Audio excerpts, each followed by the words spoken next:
Well, welcome to the Borough Sound. Today, we have special guests in the building. Please introduce yourselves, gentlemen.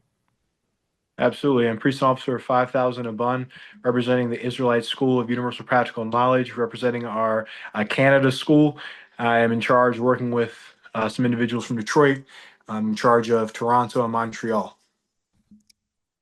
Okay, and brother, do you want to introduce yourself here too? Is this you're more like you're securing the thing right now? You're just Hey, Shalom. I'm Priest and Officer 1000 Zabaja of the ISUPK under Commanding General Yohana, representing Toronto.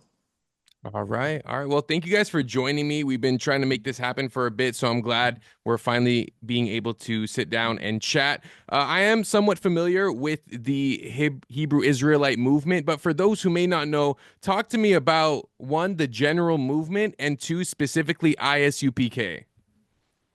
Great question. So yeah, the general movement has been around since 1969, and even before that, you had glimmers of what is now known as the Hebrew Israelite movement in or around the time of slavery. In the United States, there's a system of chattel slavery, and in or around that time, Black people began to read the Bible, and what we began to do is link our lives or the lives that we were living, particularly in the southeastern United States under the system of chattel slavery and subsequently Jim Crow, etc. We had linked those events, those stories, those tragedies that we'd suffered to the Bible, and specifically the book of Exodus. We had linked the slavery that we had undertaken in America, in the southeastern United States, to the slavery of the biblical Jews under the Egyptians. And their cruel oppression was similar, akin to the cruel oppression that we suffered here in the South. So you move along on a timeline, if you will, up until around late 60s, when a man named Abba Bivens and a few men that were with him, as well as women that were in what was called at the time a synagogue. I believe they were part of the Commandment Keepers. Don't quote me on that specific organization, but they were part of an organization that was aligned with the so-called white Jews or the Jewish people. And what we had found, as we'd found, had begun to find during the time period of chattel slavery, we began to find that, hey, that we are actually the Jews, and the other people who claim to be Jews are not Jews. And so you had many members in that group, in that synagogue rather, break off and or leave rather that synagogue, and they had formed what is now known as the Israelite School of Universal Practical Knowledge. It was Abba Bivens that has started it.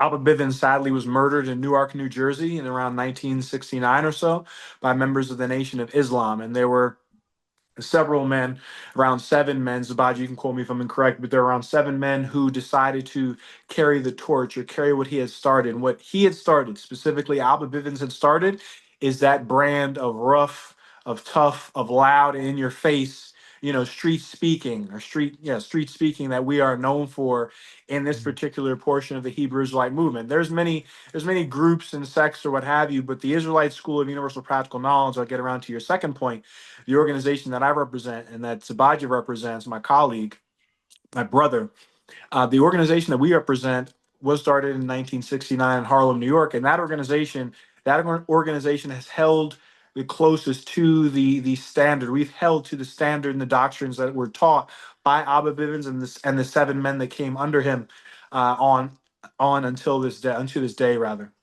Many other groups, if not all groups rather, have changed or watered down the doctrine on some level, and have all but left the original teachings. But we have not left that original teaching, the original doctrine that has been kept and has been taught since 1969.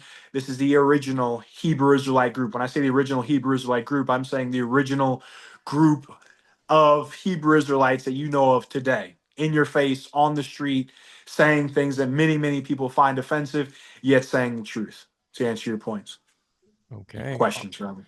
Awesome, awesome. And yeah, that is how I became familiar with the Hebrew Israelites. I remember seeing them on the street with the Bible, with a microphone, cutting people like in like that, not like literally, but you know what I'm trying to say, Yeah. like with the Bible, Mhm. especially Christians. So what I do want to ask is most Hebrew Israelites, they hold, in my opinion, like two major thoughts. One, that the so-called blacks, Hispanics, and Native Americans are the lost tribes of Israel, right?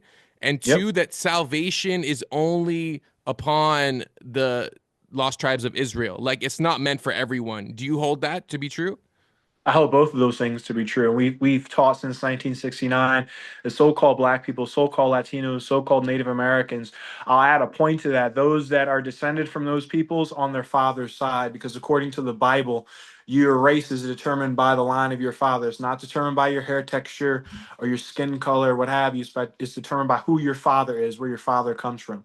So that was the Mhm. first point. Second point: yes, we believe that Jesus Christ only died for those people. In fact, states it in Matthew, the first chapter, in the 21st verse. It says that he shall save his people from their sins. Who is his people? We've got to figure out who the people of Christ are. His people ethnically are the Jews, are the Israelites. That's in Hebrews 7 and 14. It is evident that our Lord sprang out of Judah. And the other people that were going to also receive salvation that he spoke of, there are sheep that are not of this fold. The Gentiles that Paul is speaking about all throughout the New Testament, and the people of all kindreds, nations, and tongues spoken of in Revelations are all of the Israelites that were scattered outside of Israel at the time and now here all over the world. I'm from Philadelphia area, and I travel to Canada routinely. My brother Zabadja is from Toronto. We travel to Toronto. We travel to Canada, all over the world, or at least at this point, all over the Western Hemisphere, and we find our people. We find Jews, so-called, which are the people today known as the so-called Black people, West Indians, Haitians, Latinos, First Nations, as they're called in Canada as well. So yes, we hold those two truths to be self-evident according to the Bible. Yes, I've spoken to Hebrew Israelite groups that will maintain that the Gentiles that are spoken of in the New Testament are scattered Jews, Hellenized Jews at the time, right? Which is why the New Testament was probably sent in Greek. Mhm. But I do want to ask about how you link each tribe to each so-called nation today. So I understand that so-called African Americans are from Judah, right? Right, right. Jamaicans are from Benjamin.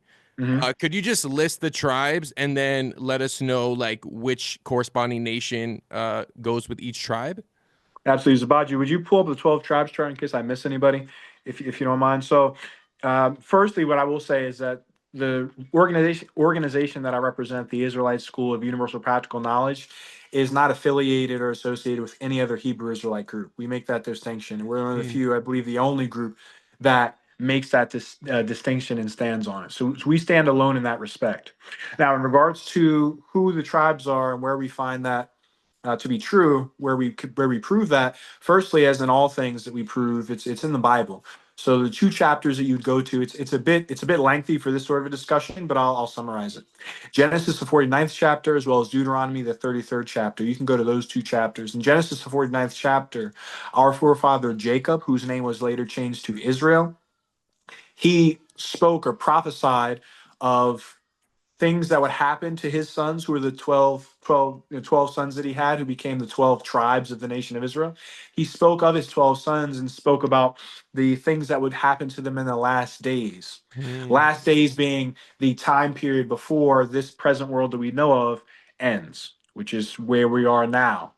And all throughout that chapter, you can read about the specific tribes and what will befall them. For example, Judah shall be in the neck of his enemies. He would always be very, very close to his enemy. Who is the mm, mortal enemy of the nation of Israel? Would be the nation of Edom, or the people that we now know of today as Europeans or so-called whites. And Judah, or so-called African Americans, have always been right next to the prime seat of power. It was that way in Rome. It was that way in Europe. It was that way in West Africa, where some of us were taken from, and it is that way today in America.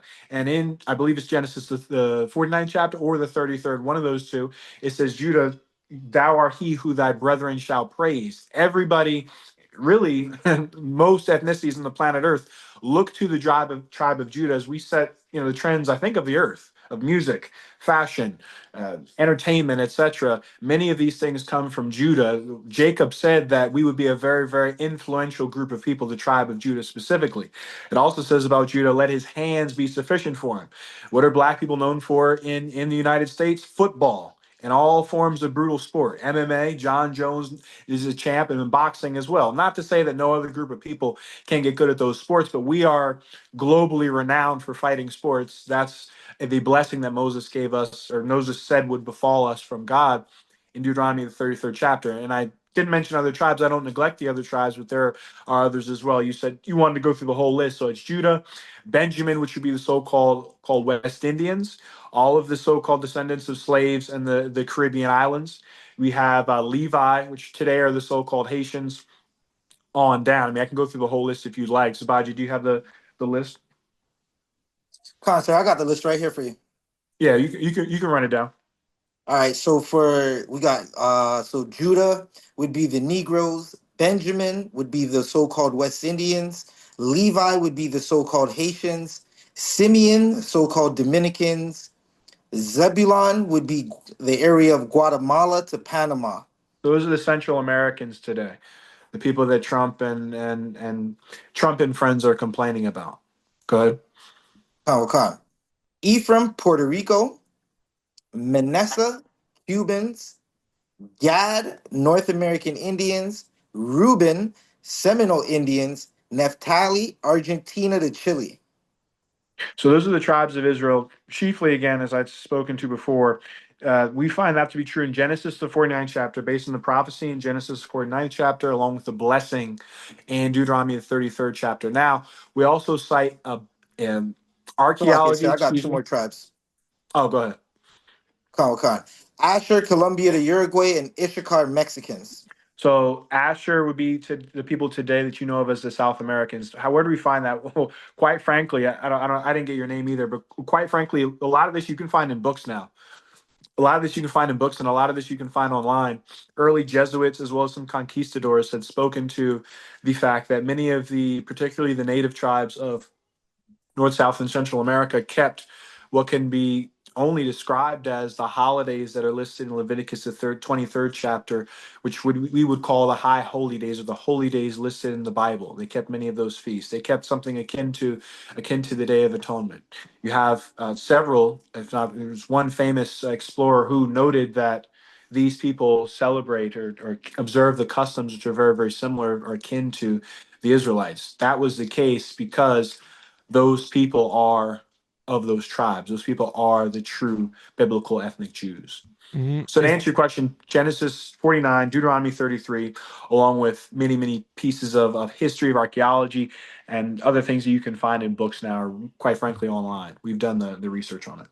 Is there any way that so-called West Africans could be included in that tribe of Benjamin? Because I know a lot of Israelites, and I'm not going to speak for you guys, but what I've heard is those are just Hamites in general. But Yeah. we also see, I guess, modern genetics that might point to a lot of Jamaicans previously, or like sharing ethnic lineage with Ghanaians or Nigerians. So is there any type of overlap there?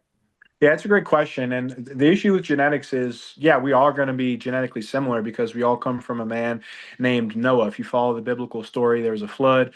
Noah, along with his three sons, Shem, Ham, Japheth, and their wives, survived the flood. So if you trace back far enough, you'll find that we all had a common ancestor, which is true.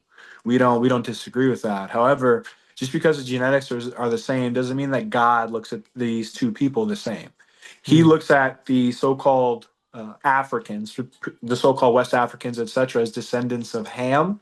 He looks at the West Indians that went into slavery, that have suffered the curses that are listed in Deuteronomy, the 28th chapter. One thing you also need to delineate between the Israelites and every other race of people, group of people, is Deuteronomy, the 28th chapter. There is virtually no race in the planet that has suffered what we've suffered, as we've suffered, and as long as we've suffered. Chattel slavery was several hundred years. Point to me another race of people that has gone through chattel slavery for that long and has not been able to return to their homeland.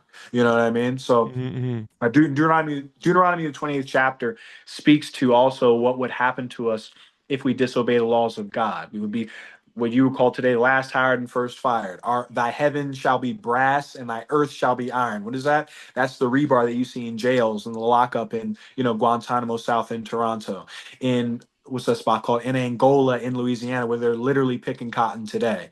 The curses link the West Indians to the Bible, and the West Africans as a whole. Now, there are some poor West Africans. There are West Africans in prison. There are West Africans that are being oppressed. I'm not arguing this, but as a whole, they do not fit the curses, while the West Indians that were taken into slavery do. Now, are there Israelites in West Africa? We're not saying that there are not, but those people are the people that are descended from the slaves of the Maroons of the Caribbean, along with the slaves in the southeastern United States that were sent back during, I believe, Lincoln's administration. There were many that went back and formed communities like Sierra Leone. There's a country near Sierra Leone named Liberia as well. That was founded by Americo Liberians who Mm-hmm. are from the tribe of Judah. But the people that had attacked them, General Butt Naked and that crew, those people are Hamites. So it's important to be able to distinguish between the two. By and large, West Africans are not Israelites, just like by and large Americans are not Israelites. Mm-hmm. How do you view the Moors? The group, or the group as it's known today, or the actual people The in Spain. actual the people that affected history, like we always see, like, oh, like there was a prominent so-called black Hmm. ethno-cultural group that, Hmm. brought culture and sophistication to the Europeans. That's a great question. Another great question. So it's important to look at it with a lot of nuance, because Europe was at one time inhabited by brown people, the Celts, the Picts, the original Ashkenazi. You've heard of the term Ashkenazi Jew? The term Ashkenazi Jew means German Jew. The Hmm. original name for Germany, that land of Germany approximately, not as it's known today, but Central Europe, the land where Germany is today. Name for that land was Ashkenaz, because there was a man who was descended from Japheth whose name was Ashkenaz. Ashkenaz, along with Japheth, they are brown people. And you can find this in a book called Ancient and Modern Britons, Ancient and Modern Britons, Britons, where they mention the original peoples of the British Isles, known as Xanthocroi, I believe. Don't quote me on that. You can grab the book. Okay, the people of those isles were brown skinned and stout, I believe they also mentioned, akin to the Polynesians, the Samoans, Hawaiians, etc. Okay, Hmm. that's who was in Europe at first. And when the Romans seized power, when they began to expand, then what they had done was essentially genocided a lot of those original Europeans off. They kept the name, so Germany, France, they kept their language, which was Latin, which was originally started by the Latins, which were Japhetic people, or a colored people, if you will, a brown skinned people, not Israelites, but they had color in their, a bit more color in their skin, if you will. All right, so you had that group. You had North Africans, as well as some West Africans who came up into Spain, all right, and then ruled Spain for what, about 1,000 years or so, until around the 1400s or so. That was another group. And you also had Israelites, or so-called black people, who came into Europe along with West Africa after the fall of Jerusalem, or the fall of our nation as we know it, Israel, in 70 AD. Many of the gladiators, I don't know if you saw Gladiator 2, it was a pretty good movie. Many of the gladiators they'll tell you that they were Christians, right? And they would capture them from various lands. What they don't tell you is they originally were people that they had taken from Jerusalem. Those would have been so-called black people and West Indian people that were in those Colosseums at first, getting eaten by lions. And the early Christians, and you can look at many early paintings of Paul, of Peter, paintings of the real Saint Nicholas, who is the man who Santa Claus is patterned after. Those people were brown. Those people were not. They didn't look like Hell's Angels characters. Hmm. As Hmm. they're depicted today. They look like Mir Zabaja, or Hmm. someone with color. So the Moors, as we know of them today, were a mixture of three different races, if that's what you're asking. Some of Hmm. them were Israelites, many of them were Africans, and then the others were just Arabs that were mingled in. As Arabs also span a broad range of skin tones as well, even today. They're Hmm. they're Arabs darker than me, and they're Arabs, Hmm. lighter than you. So you Yeah. can understand. So that's who the Moors were properly. It was a mix of people. The Moors were similar to Europeans today. There's many different ethnicities. They don't Hmm. all align with each other. Some of them look alike, some of them don't. Hmm. Yeah, even me, like I'm Arab, like I'm Syrian on my father's side, but I don't consider Okay. Arab like a real nation Yeah. or tribe. It literally means mixed. But Hmm. who are the actual Ishmaelites today? The actual Ishmaelites would be the original inhabitants of what they call today the Middle East. And the Middle East isn't really a real place either. It's Yeah. a Hmm. political term. The inhabitants of Western Asia, I'll call it properly, if you're looking at it on a map. Hmm. The original descendants would be the Ishmaelites. Many people in the Middle East. As you mentioned, the word Arab means mixed. That was an astute observation or a call out on your part. The word Arab means mixed. And so many of those people are descendants of Alexander the Greek. Many people call him Alexander the Great, and other Europeans that had come there and mingled with the natives of that land, which is why many of them, particularly Iranians, etc., will often, they'll travel back and forth to Israel. Many people don't know this. There are a lot of Iranians in Israel. Why is that? Because quite frankly, many of them are the same people. So the Ishmaelites would be the original inhabitants of Saudi Arabia. Some of them were in East Africa on that horn, the part that spreads out into Yemen or Oman, one of the two, Mm-hmm. right, etc. The original inhabitants Mm-hmm. of Western Asia, what they call today the Middle East, and many of those people, the Ottomans particularly, and others would be Edomites or Europeans. All Mm-hmm. right. So, where do you think the European Jew derives his lineage from? The European Jew derives his lineage or claims to derive his lineage from Judah. Notice if you ask them, what tribe are you, almost all of them will mention Judah. Yeah. But what we've just gone through here in the first part of the show is that the stream is that there's 12 tribes. So very, very few of them will claim the other tribes. And that's because what they've done is they've stolen our culture and have dominated the world through it. So they claim to be descendants of the Jews. All right, they don't explicitly mention Judah because anyone with two eyes and a brain can read Jeremiah 14:2, where it says, "Judah mourneth, the gates are of language; they are black unto the ground. They're colored. They're different shades of brown, so you can understand." Mm-hmm. So in or around, I believe it was 700 AD, it was maybe the second or third crusade. There was a kingdom known as Khazaria, which was a middle kingdom. It was a kingdom in between Christian Europe and Muslim or the Islamic Middle East. And so to do trade with both parties that were passing through, to move into the Holy Land to fight, they essentially had a coin toss. I believe it was between Judaism, what they now know of today as Judaism, and Buddhism.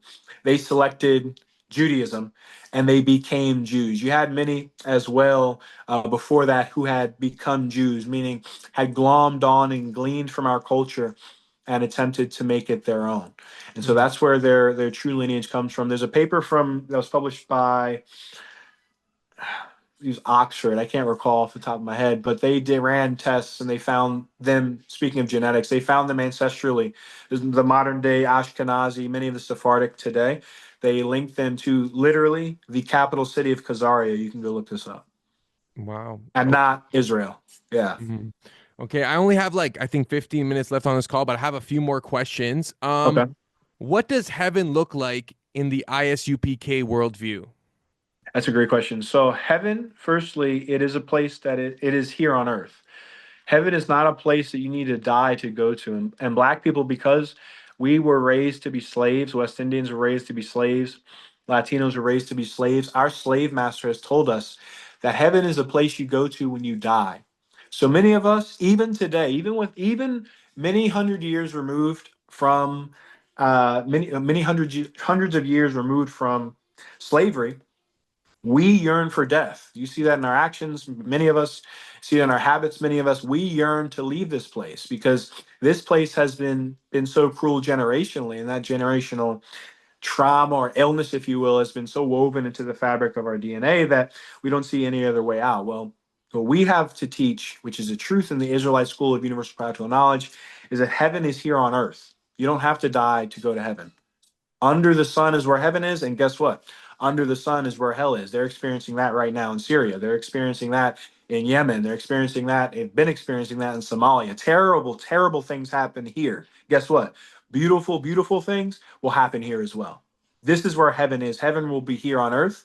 It will be had by the living, and heaven is the place, to sum it up, where Black people, Latinos, and Native Americans rule the planet Earth, and their actions are the actions that would be carried out by a benevolent society. So there will no longer be, what did Israel say? Was it seven nations? I forget what they said. They have some plan for greater Israel. There will be none of that. There will be no sacking, Assyria and destroying Gaza and essentially committing genocide. It says that the people will learn war no more. In that day, they won't learn war anymore. It will be a place that will be fully functioning, be a place that will be thriving, it will be beautiful, what Earth truly should be. The way the Earth is now, everything you can imagine, from finance from housing, from food, water, even water, Mm, electricity, etc. Everything about this world is not how it should be run. This world is being run by cruel oppressors. In the kingdom of heaven, this world will be run by a benevolent group of men. I will also add. That's what the kingdom of heaven looks like. mm, I also add that the kingdom of heaven is a place where every other nation that had a hand in the destruction and the slavery of Black people, Latinos, and Native Americans, and or further our destruction, ship drugs to our communities. There's a big problem with 3D guns in Canada. A lot of that's getting shipped from the U.S. Any nation that had a hand in our slavery and our destruction, they will pay and suffer the same price that they have placed upon us, if you will. The mm, same things that they had suffered us, that they had subjected us to, they will be subjected to for a period of time. And then every race or group of people is going to live in their own land, and they're not going to be bombed into the Stone Age. Syrians can live in Syria. The so-called black, the Jews, which are the blacks, Latinos, and natives, live in our land. The East Indians live in their land, and everybody leaves everyone alone.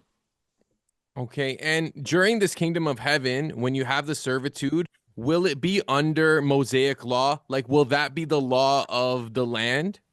Absolutely. People will know of the Passover and will push their people in their family to learn the Passover or keep the Passover the way people push their family to celebrate Christmas. Well, you see how big Christmas is now, that's what the Passover is going to be in the kingdom of heaven. The Day of Atonement is going to be what people know of as Hollow. It's how people see Halloween. The Day of Atonement is going to be the day that replaces it because it's typically in or around the same period of the year. The Feast of First Fruits, replacing July 4th and replacing Canada Day, or Boxing Day, Thanksgiving, all these holidays being replaced with the holidays that are recorded in the Bible. Hope Oh, that did that answer your question? yeah, yeah, absolutely. Okay, so okay, I have a couple more questions. This is kind of Mhm. like more of like a game, but I was wondering if I mention a Okay. nation, could you tell me the Yeah. corresponding biblical tribe? Yeah, yeah, we can do that. Also, I might add too. I travel to Canada regularly. We should do an in-person interviews. I know it's been a lot trying to get on here. I'm ripping and running to get in. We should do Mhm. we should have a sit down. We I'm should down. do this again. You know what I mean? I'm Yeah, down for it. yeah, I'm super down, bro. Okay, Awesome. so the Chinese. Chinese are descendants of Moab in the Bible. Okay, Somalians, Somalians are descendants of Cush, one of the sons of Ham. Indians. The East Indians, not the Indians over here. The Indians over here are of the tribe of Gad and or Reuben. The East Indians are Elamites in the Bible. Okay, Italians. The Italians are from the nation of Edom, the specific tribe. I don't have that for you. They're sons of Edom as well. They're one of the sons of Edom.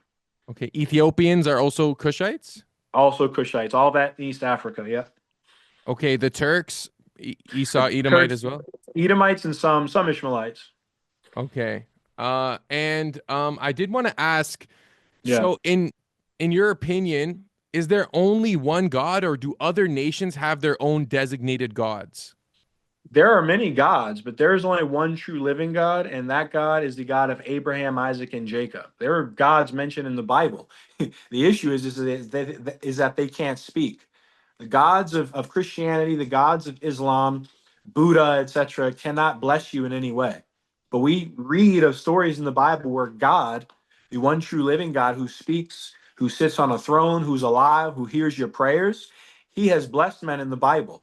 And the book that he has had men write when they were inspired by him, because people will say, oh, the man wrote the Bible. They did write the Bible as they were inspired by God to write it. The Mm, book that God has had authored and penned by great men before us, the prophecies listed in that book have happened, have come to pass. You can turn the news, you can turn the TV on and see Iran, which is Persia in the Bible, getting ready to go to war with Israel. You can see the land of Israel, the so-called Middle East, getting ready to be invaded. You can see Magog, rising up in power. Magog is the nation that is now is today known as Russia. If you look on a Genesis 10 map, Gog and Magog is in that area. Russia, Iran, that area. Okay, that whole sector, that whole area of the earth is about to descend into chaos. It's about to descend into war. It doesn't that those events are not prophesied in the Quran. They're not prophesied in the Vedas. They're not prophesied in whatever book the Buddhists follow. mhm. Okay, so there's one true living God. That's our answer. Okay. Okay. And I was wondering how you guys view the afterlife. So, do you guys believe in reincarnation and you'd reincarnate into your tribe? Like, how does that work? Yeah, that's a great question. So you reincarnate into to sum it up for you, you reincarnate into the same line that you're in now. So your father is of this specific line. It's like a family tree, right? Hmm. There's different branches, but the branches come from the same root. You come back in the same root. So you come back in the same race. First of all, you don't come back as a chicken or a rat, and that's nonsense. You come back as a human. God is not the author of confusion. So you come back as a person. If you were a man now, you were a man before, you were always a man, and you come back in the same line that you came in before. So in times past, you would have been a Syrian. Hmm. Okay. And Hmm. times going on in the future, you'd be a Syrian, you'll always be a Syrian. I'll Hmm. always be a Jew or of the tribe of Judah. My brother Zabadi will always be a Benjamite or a descendant of Benjamin, of that specific line. Hmm. So that, yes, reincarnation is real. People leave, they die, and then they come back as infant children, and they come back to live their life out again. I heard that because like during African American slavery, like sometimes the slave owners would breed like black women, but then Yeah. eventually like can it recirculate where like you can kind of like cycle back into your tribe? Yeah, that's a great question. So I've heard of this as well. That was not as common as they've made it out to be. They like to say that the white man was just running around and having sex. Chattel slavery is much like the way black people and white people operate today. Now, to a white man, a black woman looks like a half dead horse. Many of them, or they at least make it out that way. And in slavery was no different. It was actually frowned upon to fraternize with your slaves in that way. Thomas Jefferson, etc. Those examples are not. It's not ubiquitous. It's not what by and large many of them were doing. Also, it's very, very, very hard to get pregnant through, what we're talking about, which is forced, intercourse. It's extremely hard to get pregnant. Not to say it doesn't happen, but in a situation where that would happen, you can liken it to a pebble or a drop of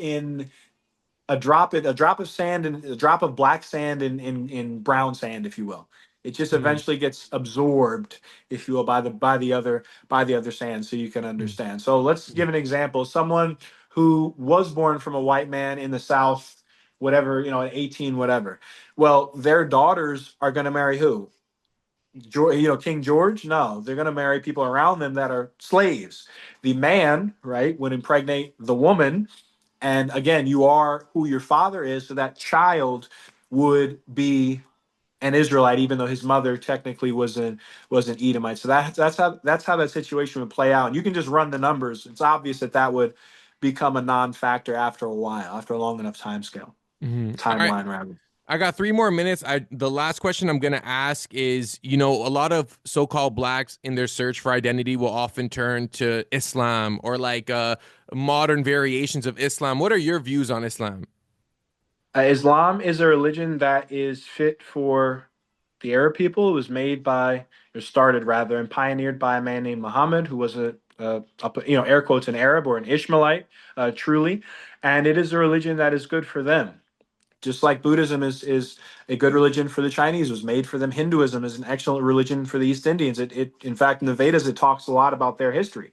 I would have no way of relating to Indian history listed in the Vedas because my people didn't go through that. Well, also, so called Black people, Latinos, and First Nations, our history is not found really anywhere in the Quran.